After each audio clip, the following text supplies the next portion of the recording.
आगे बढ़ते हुए विस्तार से आपको जानकारी देंगे। हरियाणा जम्मू कश्मीर विधानसभा चुनाव के नतीजे आज आने जा रहे हैं। सुबह 8 बजे से ही वोटों की गिनती शुरू हो जाएगी। मतगणना स्थानों पर सुरक्षा के कड़े इंतजाम देखने को मिल रहे हैं। जम्मू कश्मीर में सुरक्षा बल और एजेंसियां अलर्ट मोड पर है। दोनों ही राज्यों में विधानसभा की 90 सीटें हैं जिन पर नतीजे आज आने हैं।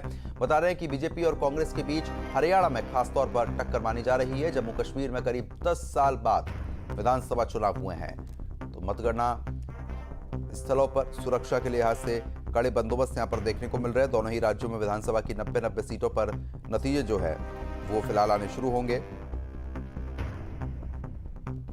तो वहीं आपको बता दें, हरियाणा की खासतौर पर बात करते हैं तो बीजेपी और कांग्रेस में कांटे की टक्कर देखने को मिल रही है। नेताओं की तरफ से प्रतिक्रिया लगातार सामने आ रही है।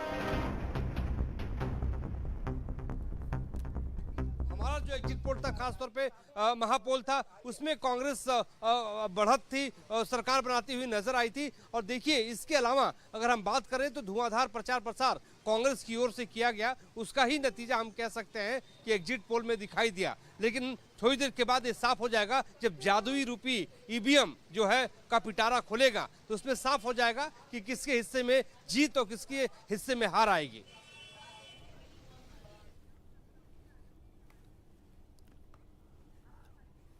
और इसी बीच आलोक पांडे हमारे साथ जुड़ चुके हैं ज़्यादा अपडेट देने के लिए।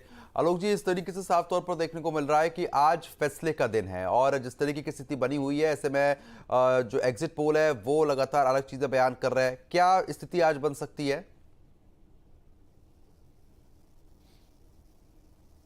बिल्कुल, देखिए, जहां तक जम्मू कश्मीर की बात है या फिर हरियाणा की बात हो रही है, बेहद अहम नतीजे आज आएंगे और हर लिहाज से महत्वपूर्ण माना जा रहा है आज का दिन। और जैसे ही ईवीएम का रुझान आना शुरू होगा, वो अपने आप बता देगा कि क्या जनता का मूड है और जनता ने आखिरकार किसे चुना है। लेकिन इससे पहले पूरे चुनाव प्रक्रिया की बात करते हैं या एग्जिट पोल की बात करते हैं, तो जिस तरीके के एग्जिट पोल आए हैं, अगर उसको हम देख करके कहें तो निश्चित तौर पर जो एनडीए है या भारतीय जनता पार्टी है, उसके लिए कोई बहुत ऐसा दिन नहीं लग रहा है कि उसका जो खास तौर पर रिकॉर्ड है वो कई जगहों पे टूटता नजर आ रहा है। लेकिन देखना यही होगा कि जो लोगों का मूड है, जो एग्जिट पोल है, वो कहीं ना कहीं एक ऐसे फॉर्मूले पे होता है कि कई बार वो सही नतीजों को पढ़ नहीं पाते। लेकिन आज का दिन तो ईवीएम का है। जब काउंटिंग शुरू होगी, उसके बाद रुझान होगा, तो 12 बजे के आसपास तक सब कुछ तस्वीर साफ हो जाएगी। और अगर हम इस पूरे नतीजे को देखें तो आखिर ये नतीजा दूसरे राज्यों में किस तरह से प्रभाव डालता है, खासतौर पर उत्तर प्रदेश में, उस तरीके से अगर हम देखें तो वो सबसे महत्वपूर्ण है। उत्तर प्रदेश, जहां पर अभी हाल ही में जो चुनाव हुआ था 2024 में, उसके बाद अगर हम लोकसभा की सीटों को देखें तो यहां इंडिया ब्लॉक ने बेहद अच्छा प्रदर्शन किया था। और बल्कि कहा जाए कि उत्तर प्रदेश की जो जीत होती है वही दिल्ली की जीत मानी जाती है, दिल्ली की सरकार के लिए। उस लिहाज से भी बेहद महत्वपूर्ण है उन परिणामों को देखना, उनके रुझानों को देखना। यूपी में किस तरीके से खासतौर पर समाजवादी पार्टी और कांग्रेस का जो गठबंधन है, जो केंद्रीय स्तर पर तो दिखा था, लेकिन राज्य के स्तर पर वो बात बन नहीं पा रही है। कुछ समय बाद यहाँ पर 10 सीटों पर उपचुनाव होना है, तो क्या ऐसे में कांग्रेस और सपा का गठबंधन राज्य के जो चुनाव होंगे उन पे हो पाएगा या नहीं हो पाएगा, उसकी भी एक उम्मीद, एक झलक हम इन परिणामों के बाद देख सकते हैं। क्योंकि कांग्रेस ने शुरुआत में हरियाणा में सीट देने से मना कर दिया था समाजवादी पार्टी को, और उसी तरीके से समाजवादी पार्टी भी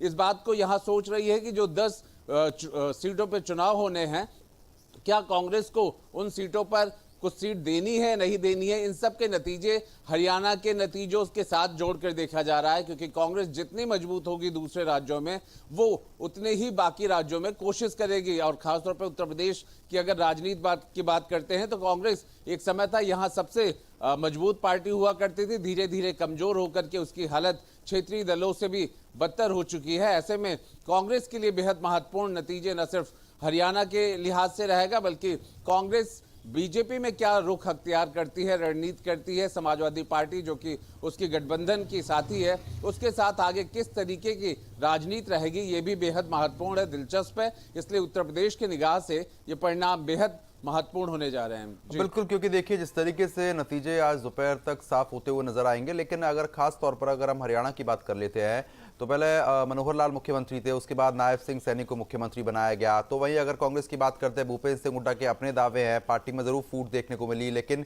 कहीं ना कहीं लोकसभा चुनाव में बढ़त मिलती हुई नजर आई। कहीं ऐसा लग रहा है कि बीजेपी की तरफ से जो काम किए गए थे वो पर्याप्त मात्रा में है और वापसी उनकी हो पाएगी।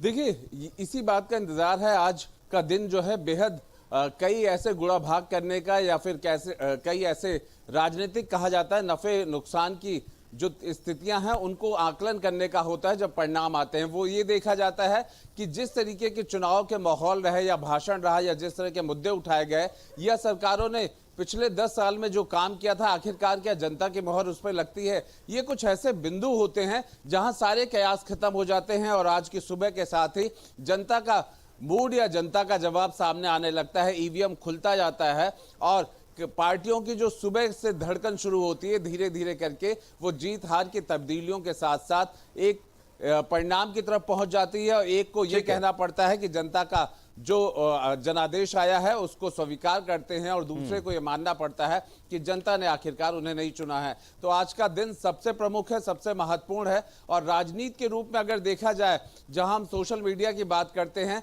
तो सोशल मीडिया का ही ये प्रभाव है या अन्य जो तरीके रह गए हैं उन सब को लेकर के अगर बात की जाए तो भले ही चुनाव किसी भी राज्य में हो, दूसरी पार्टियां जो कि दूसरे राज्यों में होती हैं, अलग अलग राज्यों में होती हैं, उसमें भी इन सब का प्रभाव दिखता है। क्योंकि जो पार्टियां मजबूत होती है उसके लिए जनता का रुझान भी बढ़ता है, उसके जो कार्यक्रम है, उसके जो वादे हैं, उन सब को लेकर के एक रुझान दूसरे राज्यों में भी बनता है। और आने वाले जो चुनाव होते हैं उस चुनाव में भी वो मुद्दे, वो उसका जीत का असर दिखाई पड़ता है। इसलिए अगर हम उत्तर प्रदेश के लिहाज से बात करते हैं तो आज के लिहाज से ये बेहद महत्वपूर्ण होगा। बिल्कुल, कहीं ना कहीं महत्वपूर्ण है। अब नतीजों का इंतजार जरूर करना पड़ेगा। बहुत बहुत शुक्रिया तमाम जानकारी